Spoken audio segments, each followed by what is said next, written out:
ಅವಲಕ್ಕಿ ಬಾತ್ ಮಾಡ್ತಾಯಿದ್ದೀನಿ. ಇದು ನಾನು 3 ಸಲ ತೊಳಿತೀನಿ ಅವಲಕ್ಕಿನ. ನಾನು 3 ದೊಡ್ಡ ಈರುಳ್ಳಿ ತೊಗೊಂಡಿದ್ದೀನಿ, 1 ಕ್ಯಾರೆಟ್ ತೊಗೊಂಡಿದ್ದೀನಿ, ಆಮೇಲೆ ಒಂದು 10 ಬೀನ್ಸ್ ಕಟ್ ಮಾಡ್ಕೊಂಡಿದ್ದೀನಿ, ಆಮೇಲೆ ಕರಿಬೇವಿನ ಸೊಪ್ಪು, ಆಮೇಲೆ 3 ಟೊಮೊಟೊ, ಆಮೇಲೆ ಎಣ್ಣೆ, ಆಮೇಲೆ ಒಂದು ದೊಡ್ಡ ಕ್ಯಾಪ್ಸಿಕಮ್ ತೊಗೊಂಡಿದ್ದೀನಿ. ಇವಾಗ ನಾನು ಎಣ್ಣೆ ಹಾಕ್ತಾಯಿದ್ದೀನಿ. ನೋಡಿ ಕಡಲೆಕಾಳು ಹಾಕ್ತಾಯಿದ್ದೀನಿ, ನೆಲಗಡಲೆ, 1 ಸ್ಪೂನಷ್ಟು ಕಡಲೆಬೇಳೆ ಹಾಕ್ತಾಯಿದ್ದೀನಿ, ಉದ್ದಿನಬೇಳೆ 1 ಸ್ಪೂನ್ ಹಾಕ್ತಾಯಿದ್ದೀನಿ, ಒಣಗಿದ ಮೆಣಸು ಹಾಕ್ತಾಯಿದ್ದೀನಿ, ಕರಿಬೇವು ಹಾಕ್ತಾಯಿದ್ದೀನಿ, ಈರುಳ್ಳಿ ಹಾಕ್ತಾಯಿದ್ದೀನಿ, ಬೆಳ್ಳುಳ್ಳಿ ಹಾಕ್ತಿದ್ದೀನಿ.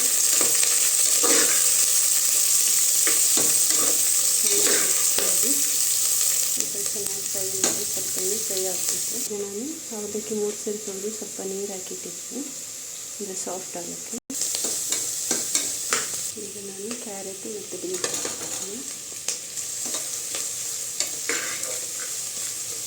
ಈಗ ಒಂದು ದೊಡ್ಡ ಕ್ಯಾಪ್ಸಿಕಮ್ ತೊಗೊಂಡಿದ್ದೆ, ಅದು ಚಿಕ್ಕದಾಗಿ ಕಟ್ ಮಾಡಿ ಹಾಕ್ತಾಯಿದ್ದೀನಿ.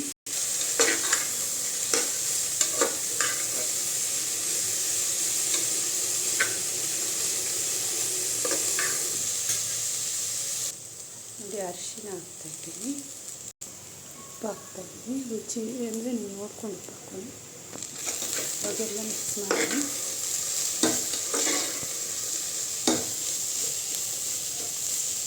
ಇವಾಗ 3 ಟೊಮೊಟೊ ಕಟ್ ಮಾಡಿ ಹಾಕ್ತಾಯಿದ್ದೀನಿ.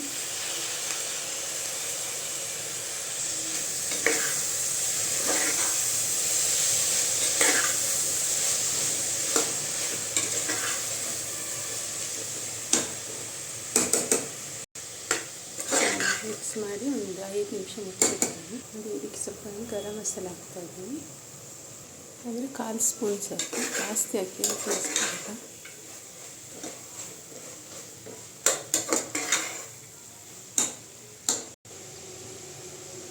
ನೋಡಿ ನಾವು ಅವಲಕ್ಕಿ ತೊಳೆದ್ಬಿಟ್ಟು ತೆಗಿಯುವಾಗ ಈ ಥರ ಜಾಸ್ತಿ ಆಗಿಬಿಡುತ್ತೆ, ಅರ್ಧ ಇದ್ದರೆ ಫುಲ್ ಆ ಥರ ಇದನ್ನ ಹಾಕ್ತಾಯಿದ್ದೀನಿ.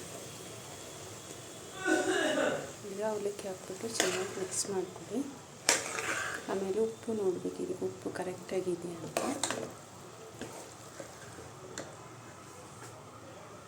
ಮತ್ತು ನಾವು ಪಲಾವಿಗೆ ನೀರು ಹಾಕ್ತೀವಿ, ಆದರೆ ಇದಕ್ಕೆ ಯಾವುದೇ ನೀರು ಯಾವುದು ಹಾಕ್ಬಾರ್ದು. ಯಾಕಂದರೆ ಮಸಾಲೆನೇ ಇದೆಯಲ್ಲ, ನಾವು ಟೊಮೊಟೊದಲ್ಲೆಲ್ಲ ನೀರು ಬಿಟ್ಕೊಂಡಿರುತ್ತೆ, ಅದೇ ನೀರು ಅದೇ ಸಾಕು, ಯಾವುದೇ ನೀರನ್ನು ಯೂಸ್ ಮಾಡ್ಕೊಬೋದು.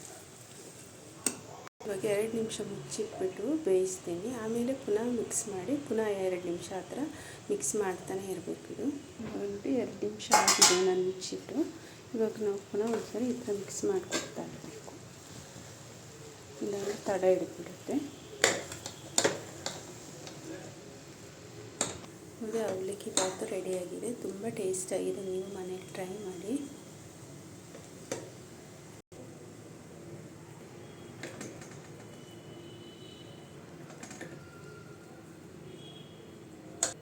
ನೋಡಿ ಅವಲಕ್ಕಿ ಬಾತ್ ರೆಡಿಯಾಗಿದೆ.